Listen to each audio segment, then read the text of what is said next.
Salam alaikum, bonjour à tous. Donc, bienvenue pour la dernière partie du cours d'analyse numérique sur les méthodes de résolution des équations différentielles ordinaires d'ordre 1. Donc, dans cette vidéo, nous allons parler des méthodes de Runge-Kutta, qui sont aussi des méthodes à un pas, utilisées bien sûr pour approcher la solution du problème de Cauchy. Donc, voilà le problème de Cauchy. En fait, la construction de ces méthodes est basée sur les 4 notions ou les 4 propriétés vues dans la partie précédente du cours. Donc, la méthode de Runge-Kutta de rang Q, et ici, il ne faut pas confondre les deux notions rang et ordre. Donc, la méthode de Runge-Kutta de rang Q est une méthode qui propose pour le calcul de yn plus 1, Q point intermédiaire Tn I Yn I avec I entre 1 et Q. Donc, la méthode de Runge-Kutta de rang Q est une méthode qui propose Q point intermédiaire dans l'intervalle Tn plus 1. Donc, c'est une méthode à un pas et elle redonne la plupart des schémas déjà vus. Donc, commençons par donner la forme générale de cette méthode. Donc, forme générale.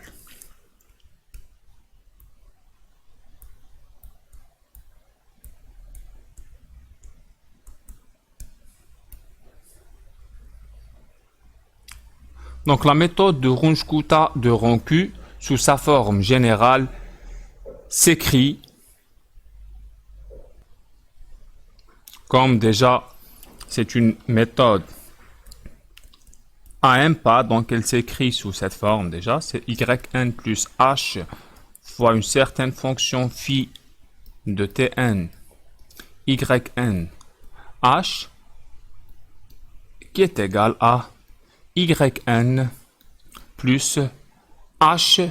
Ici, la fonction phi correspondante à la méthode de Runge-Kutta de rang Q, elle s'écrit sous cette forme. Donc, c'est somme i allant de 1 jusqu'à n de oméga i fois ki de Tn yn h, où les oméga i sont des poids positifs, donc oméga i positif, et les ki sont définis comme suit. Donc ki, donc on a k1 de t y h, c'est f de ty,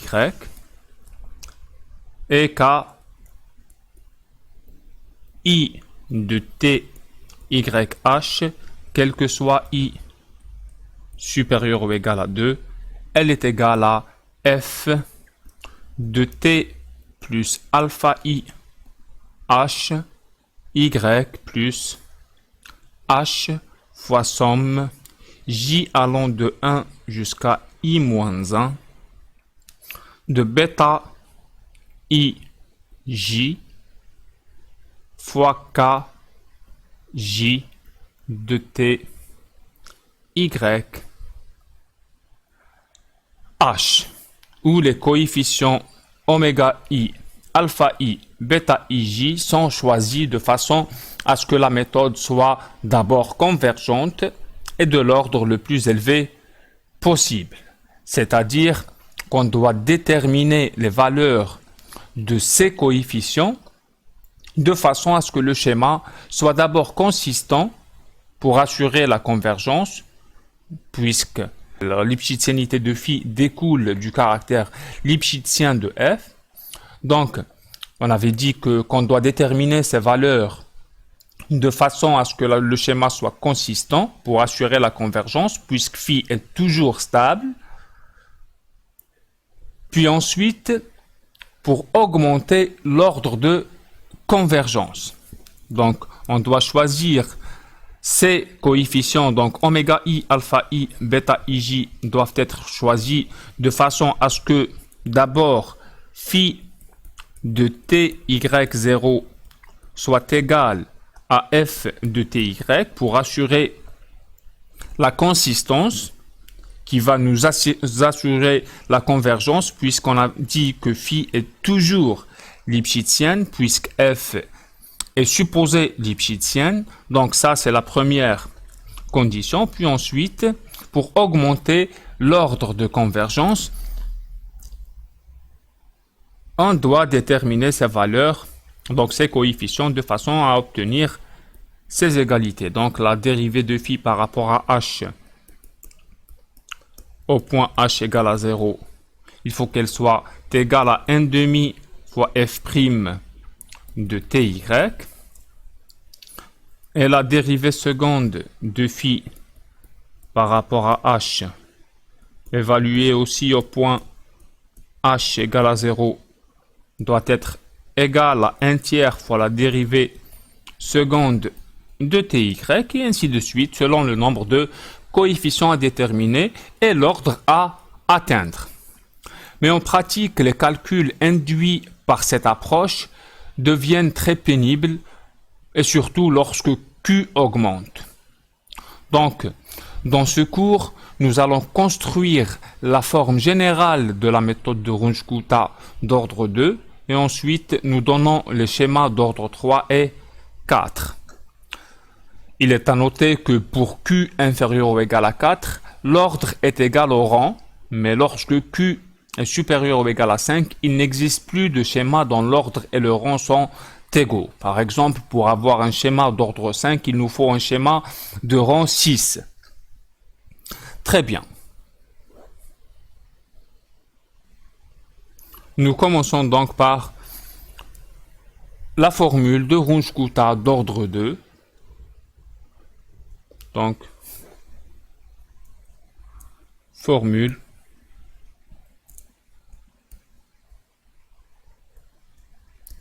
de Runge-Kutta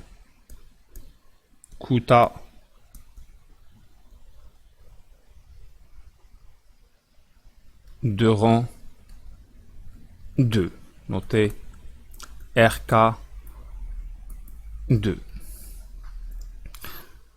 Donc, la fonction incrément phi associée au schéma de Runge-Kutta 2 s'écrit sous forme développée.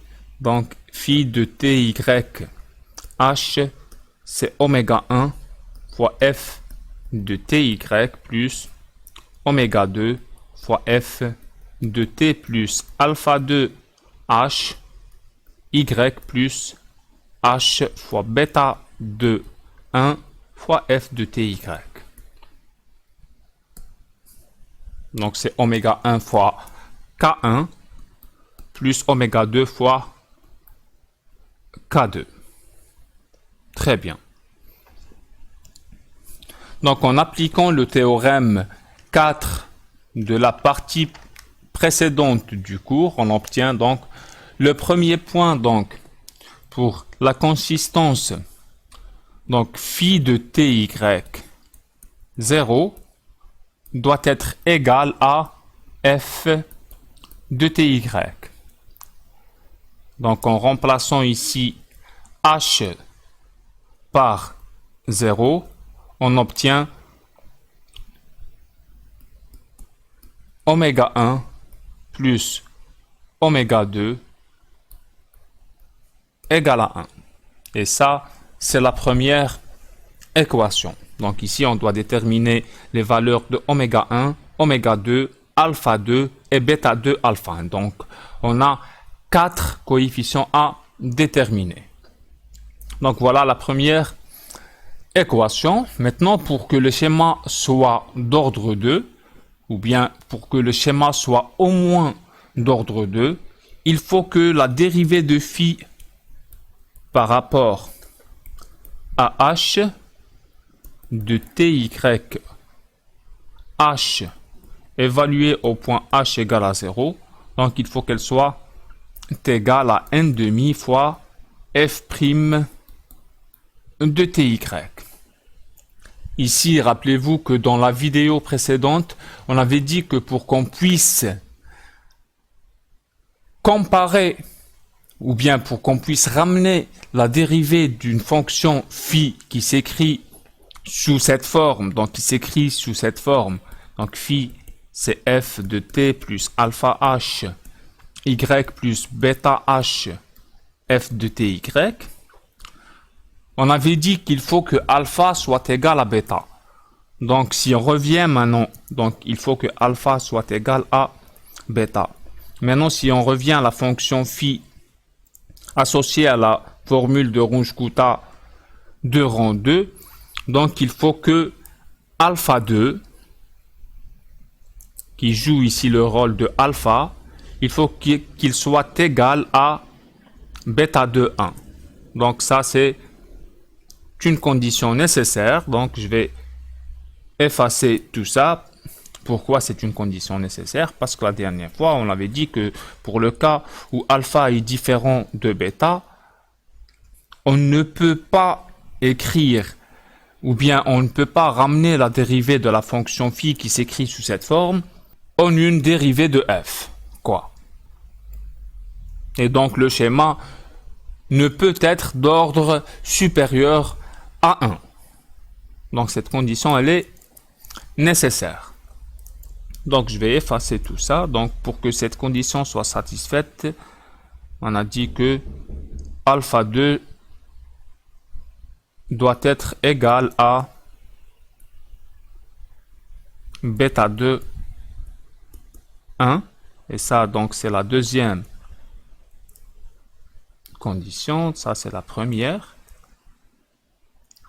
Maintenant, pour que cette égalité soit vérifiée, on va dériver la fonction phi par rapport à h.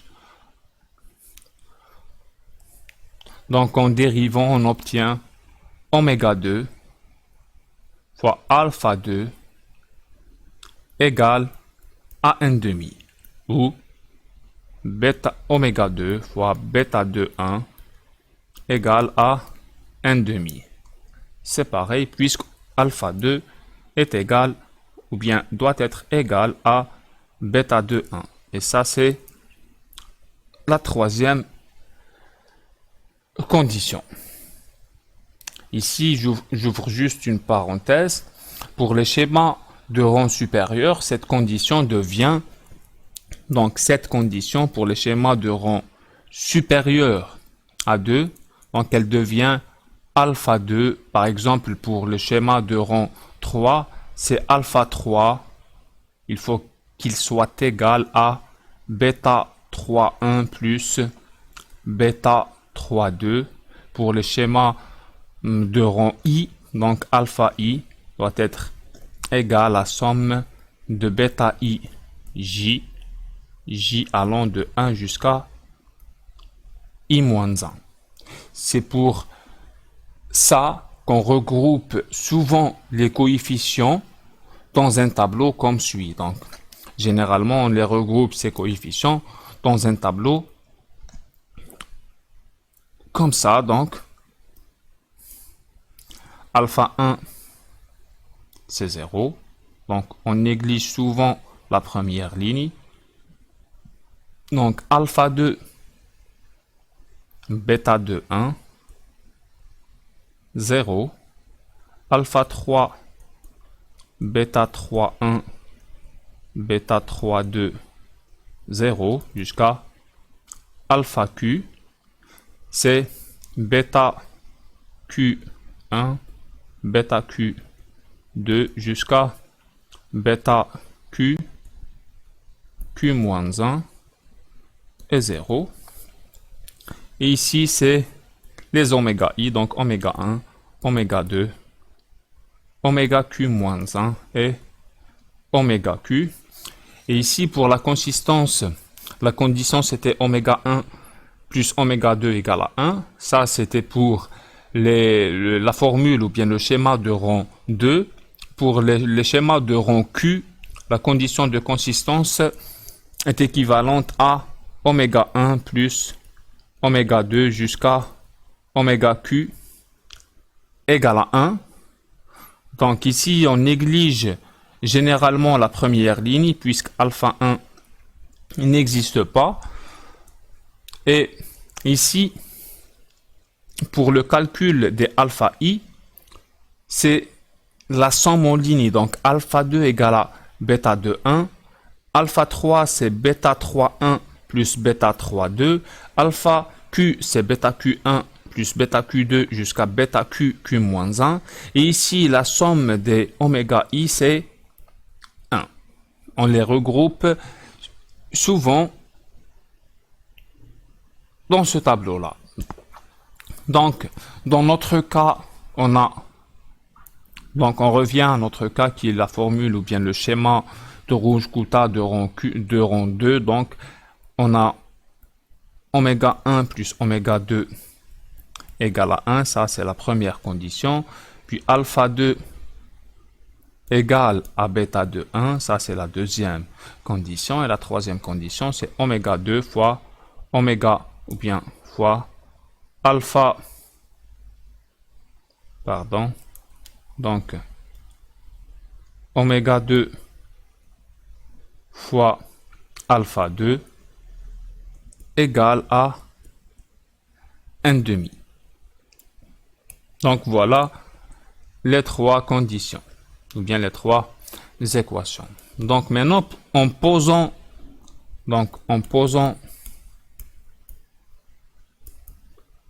lambda égale à oméga 2 avec lambda positif strictement supérieur à 0 et inférieur ou égal à 1. Donc on obtient